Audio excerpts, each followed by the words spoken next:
नमस्कार। आज हम भारतीय बिजनेस जगत की ताज़ा हलचलों पर एक गहरी नज़र डालने वाले हैं। हमारे पास कंपनियों की तिमाही रिपोर्ट्स हैं, कुछ बड़ी घोषणाएं भी हैं और हाँ, बाजार के ट्रेंड से जुड़े कई सारे स्रोत भी हैं। बिल्कुल। तो कोशिश यही रहेगी कि इन सब में से सबसे ज़रूरी बातें निकालें ताकि ये जो पूरा माहौल है ना, उसकी एक साफ तस्वीर बन सके। चलिए शुरू करते हैं फिर। हाँ हाँ बिल्कुल। देखते हैं कौन सी कंपनियां अच्छा कर रही हैं, किसको थोड़ी मुश्किल आ रही है और ये जो सब हो रहा है इसके मायने क्या हैं। आज हम खास तौर पर फिनटेक, एफएमसीजी, इंफ्रा और बैंकिंग इन सेक्टर्स पर फोकस करेंगे। ठीक है, तो सबसे पहले बाजार का हाल देख लें। सेंसेक्स तो लगभग फ्लैट ही रहा हाँ, आरआईएल और आईटी शेयरों में थोड़ी गिरावट थी। और निफ्टी भी 25,100 के नीचे ही बंद हुआ। मतलब कोई बहुत बड़ा एक्शन नहीं मार्केट लेवल पर। सही कहा। पर कंपनियों के जो तिमाही नतीजे आए हैं ना, वहाँ कहानी ज्यादा दिलचस्प है। मिलीजुली तस्वीर है एकदम। जैसे सबसे बड़ा क्या रहा? मेरे ख्याल से पीटीएम की खबर काफी बड़ी है। 122 करोड़ 5.5 करोड़ का नेट प्रॉफिट दिखाया उन्होंने। अरे वाह, ये तो बड़ा बदलाव है। पिछले साल तो काफी नुकसान में थे वो। हाँ बिल्कुल, पिछले साल इसी क्वार्टर में 840 करोड़ का घाटा था। तो ये एक बड़ा टर्न अराउंड है। और ये हुआ कैसे? लगता है उन्होंने अपने पेमेंट्स बिजनेस पर जो दोबारा फोकस किया है वो काम कर गया। दिलचस्प है। पेटीएम से जुड़ी और भी तो खबरें थी। उनके सीएफओ। हाँ, उनके ग्रुप सीएफओ मधुर देवड़ा बोर्ड से हट रहे हैं। और वो अडानी वाली खबर कि वो नोएडा में पेटीएम का आईटी कॉम्प्लेक्स बनाएंगे। हाँ, ये भी एक अहम डेवलपमेंट है। तो क्या ये सब पेटीएम के लिए कोई नई दिशा का इशारा है? कह सकते हैं। देखिए, सीएफओ का हटना एक अलग बात हो सकती है, शायद कोई अंदरूनी फेरबदल हो, पर अडानी समूह का आईटी कॉम्प्लेक्स बनाना ये जरूर ध्यान खींचता है।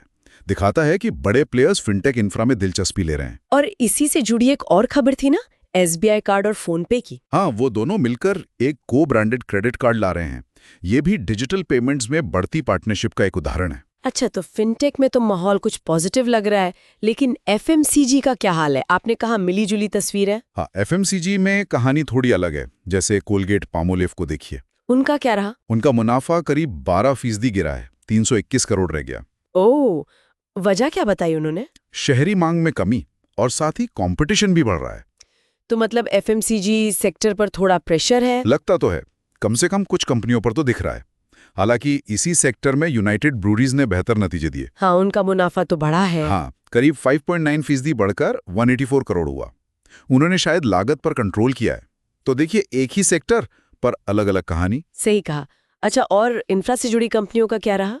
आईआरएफसी के नतीजे अच्छे थे शायद। हाँ, इंडियन रेलवे फाइनेंस कॉर्पोरेशन, उनका मुनाफा 11% बढ़ा है, 1746 करोड़, और शेयर भी भागा था शायद। हाँ, करीब 5% ऊपर गया था नतीजों के बाद। ये दिखाता है कि रेलवे में निवेश बढ़ रहा है। और इंफ्रा से ही जुड़ी एक और खबर थी, किर्लोस्कर फेरस वाली। बिल्कुल, किर्लोस्कर फेरस को कर्नाटक में एक आयरन ओर माइन के लिए प्रेफर्ड बिडर घोषित किया गया है। अच्छा, यानी नीलामी में उन्हें प्राथमिकता मिलेगी। हाँ, तो ये स्टील और इंफ्रा के लिए कच्चे माल की सप्लाई साइड से अच्छी खबर है। और सरकार का भी इंफ्रा पे काफी जोर दिख रहा है।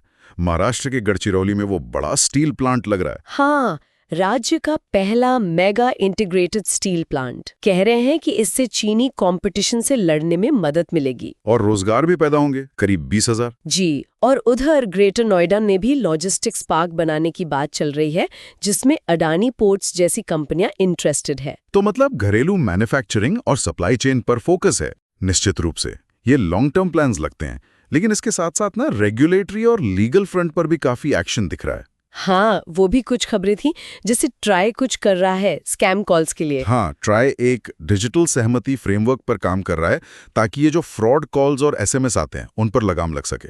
ये तो बहुत जरूरी है। बिल्कुल। और उधर हांगकांग में इंडियन ओवरसीज बैंक की ब्रांच पर जुर्माना लगा है। किस लिए? एंटी मनी लॉन्ड्रिंग नियमों का उल्लंघन। करीब 9.3 करोड़ रुपए का फाइन है। ओह, और भारत में भी कुछ चल रहा है? चंदा कोचर मामले में कुछ हुआ? हाँ, पीएमएलए अपीलिएट ट्रिब्यूनल ने ईडी ने जो संपत्ति जब्त की थी उसे सही ठहराया है। और माइंट्रा पर भी तो कुछ आरोप थे एफडीआई उल्लंघन के। हाँ, फेमा के तहत करीब 1,654 करोड़ के कथित एफडीआई उल्लंघन की शिकायत दर्ज हुई है। तो मतलब कंप्लायंस पर सख्ती बढ़ रही है हर तरफ से, चाहे बैंकिंग हो, फिनटेक हो, ई कॉमर्स हो। बिल्कुल। कंपनियों को अब नियमों का पालन और बारीकी से करना होगा। आईटी सेक्टर में भी देखिए। हाँ, वहाँ क्या चल रहा है? एक कर्मचारी यूनियन है नाइट्स। हाँ। उन्होंने टीसीएस पर आरोप लगाया है कि 600 से ज्यादा अनुभवी लोगों की भर्ती में देरी हो रही है। अच्छा, ये मामला श्रम मंत्रालय तक पहुंच गया है? हाँ, उन्होंने पत्र लिखा है।